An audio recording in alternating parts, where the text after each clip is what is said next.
Good morning, students. Today we are going to do chapter number 4 of NCERT Civics. Name of the chapter is Key Elements of a Democratic Government. Now in this chapter, in the last chapter, we have studied what exactly democratic government means. How is it different from other sets of government, other types of government. Now we will study what are the key features or key elements of a democratic government.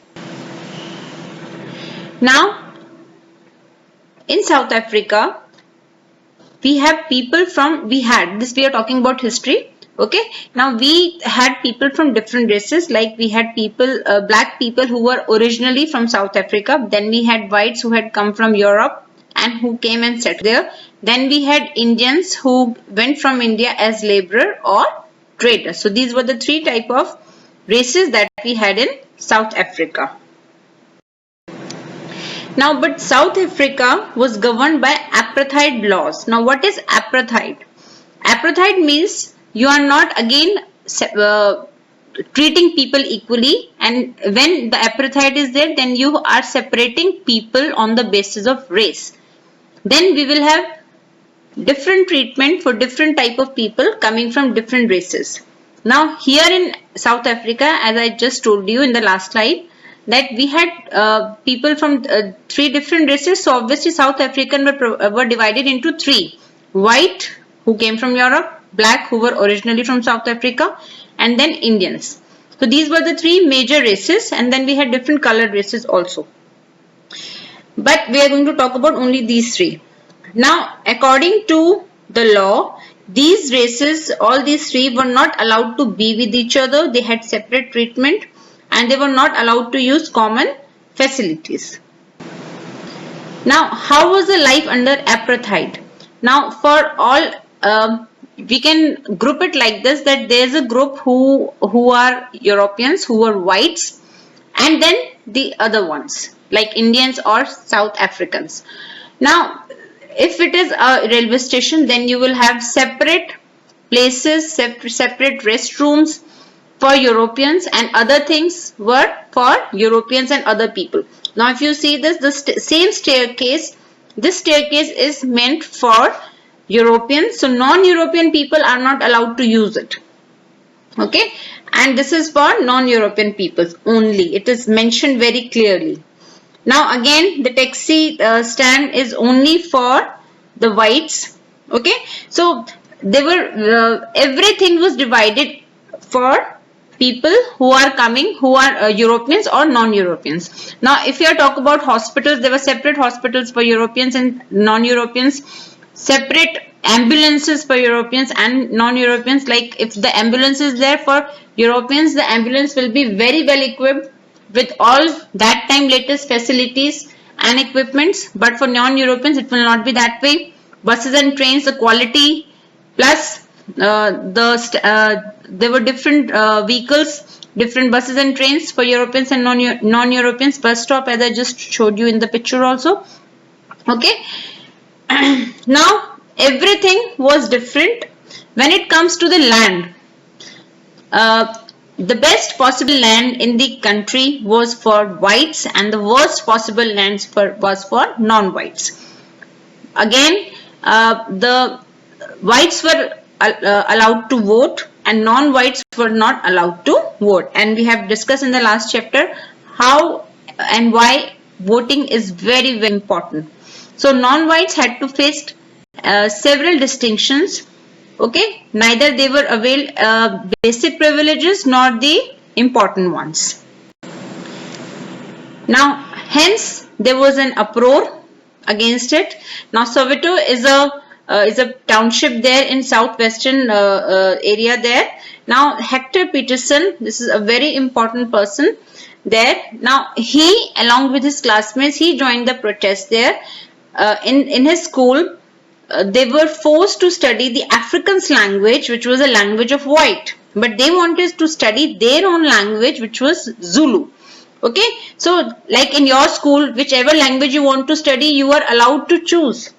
Okay, many of you are taking Sanskrit, others are taking foreign languages. It is up to you to choose. But there it was compulsory for everyone to study this language, which was Afrikaans, the language of whites, but because the children were from South Africa and they wanted to study their native language, which they were not allowed to. So he and along with his friends, they organized themselves to go against it, but he was shot by police and with a bullet, and he was killed there then and there only on 16th June 1976.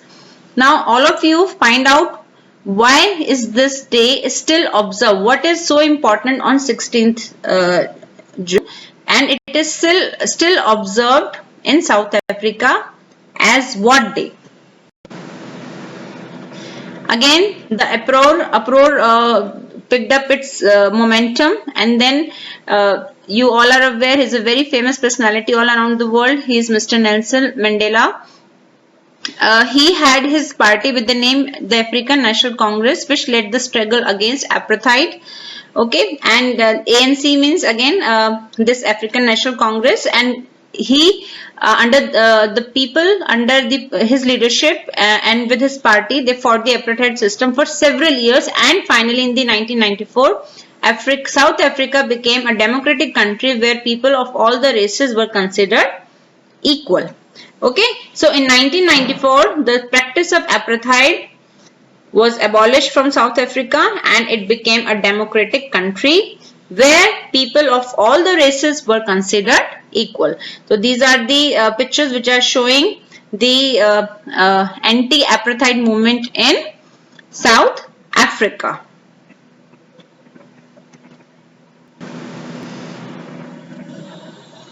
Now for democracy, there are fixed periods for the government for which they are elected. In India, once the government is elected, it can stay in power for 5 years. Thus, people participate in the process of government by voting, by casting the vote. Now, there are three elements that influence the working of a democratic government, which we are going to study now. First is people participation, second is resolution of conflict, and third is equality and justice. Now, how do people participate? They participate by casting their vote. Okay, and when they are casting vote, they are electing leaders in a democracy.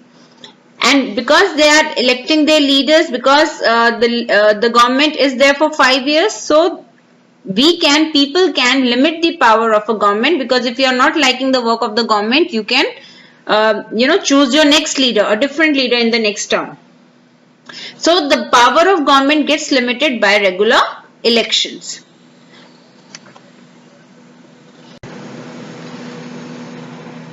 Now, one of the way of participating in the government is by casting your vote, which is your universal identifier. All the citizens of our country who are above the age of 18 can participate by casting their vote in the formation of the government. Now, if you don't have to wait for long 5 years, you can show your discontentment with the government work if you are not satisfied with the government work. So how would you reach out to the government? We can do it in a very peaceful manner. Now, because of the availability of social media, things have become very simpler. Media still is one very basic tool which raises people's voices on a bigger platform. Then we have internet, which is social media, from where we can raise our voice. We have Facebook, we have blogs and other different channels like this. We can write our articles and present them through newspaper and magazine. Then we can come on the television to speak. Then we have radio also as a medium to express our discontentment with the government. So this is again a protest. All these things are protest, but the peaceful protest. Now, if you see this is a signature campaign. This is rally or strikes are also being conducted by people to show their protest. That means that they are not happy. They want changes in different things. Now, if you see this is a signature campaign where people are not very happy and they want changes by the government to take some strict steps and actions which makes roads safe for people of India. So this is how using dharnas, rallies, strikes, signature campaigns, people show their protest. And now we have internet, the social platform, as it's a more popular platform which is convenient and slow.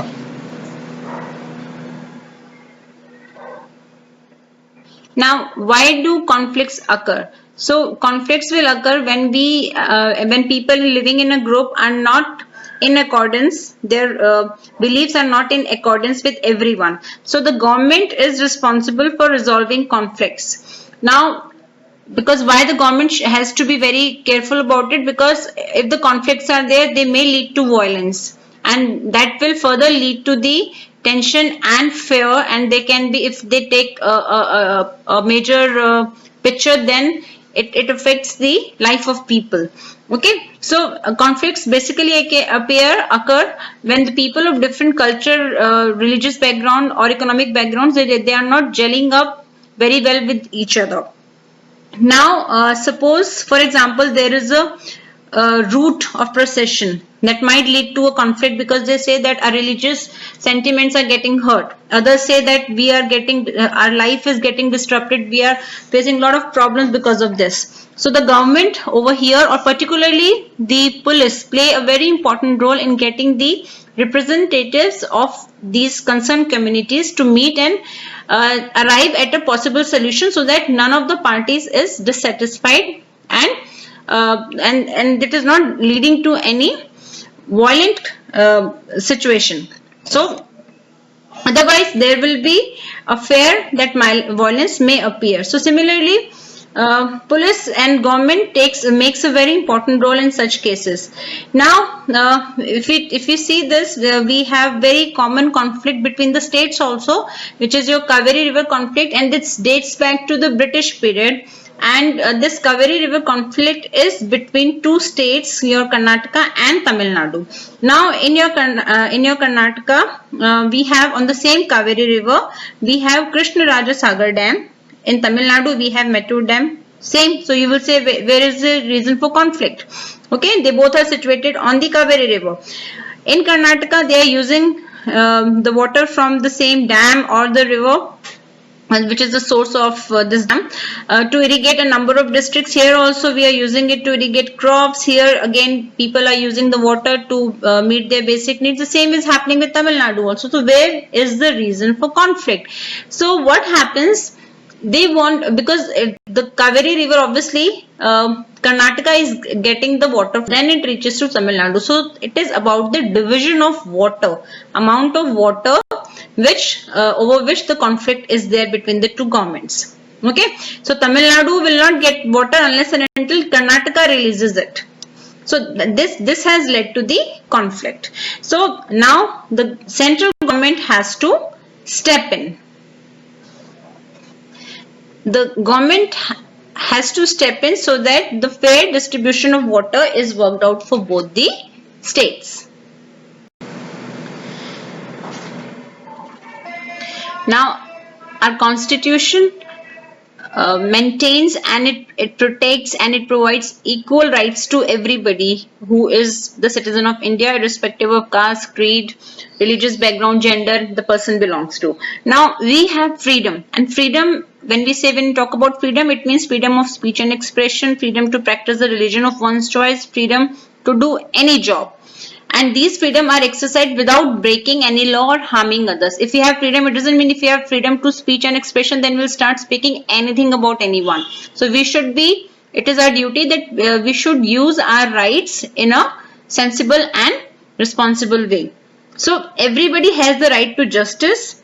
They can be justice only when we have equality in terms of wealth and social status. The government has to see that equality and justice prevails in the society, so that the peace and law is maintained. Many people are denied in the past. We have done in the chapters that we have factors like stereotypes, which leads to different type of prejudices. So people have been denied fair opportunities because of economic status and social inequalities. So our constitution allows some special benefits to such people, so that whatever drawbacks, whatever sufferings that they had because of the inequalities of our societies, so they can come up to, they can progress, they can come up to a better level. So everybody is equal before the law. So everyone enjoys that equal status and gets equal opportunities to study or to make a living. And our constitution protects it, and again it's the government job that it becomes the government's duty that these things are given equally to everyone. All the opportunities are given equally to everyone. Now, one of the prime duty and responsibility of a vote-based government system is to provide equality and justice to all its citizens. And equality and justice are two unique sides of the similar coin, and they cannot be separated because they are inseparable units. Now, when our constitution was framed, was under a process of being framed, so Dr. Ambedkar, who was heading it, he and others also believed that our country cannot progress if we do not have equality and justice for all. And in the past also, because we have discussed earlier that we have beliefs and practices in the forms of stereotypes and prejudice, and which are not treating people equally on different terms and angles. Like the girls are not being treated equally as boys. There were many sections of society which were not being treated equally as others. So it was very important that the factor of equality and justice should be equal to all. So then only then the peace will prevail in the society. So to bring that, there are very many steps which has been taken up by the government. Like we have Sukanya Samriddhi Yojana, which is only for girls to benefit them, to raise their bar so that they progress and they come up to this is only to make them strong in the society. Now we have Nari Shakti Sashakt Samaj. So under this there are very many programs which are launched by government. Then under section 17, article 17, we have the practice of untouchability has been abolished. So laws have been made to cancel untouchability. The earlier practice of untouchability is therefore banned by law. So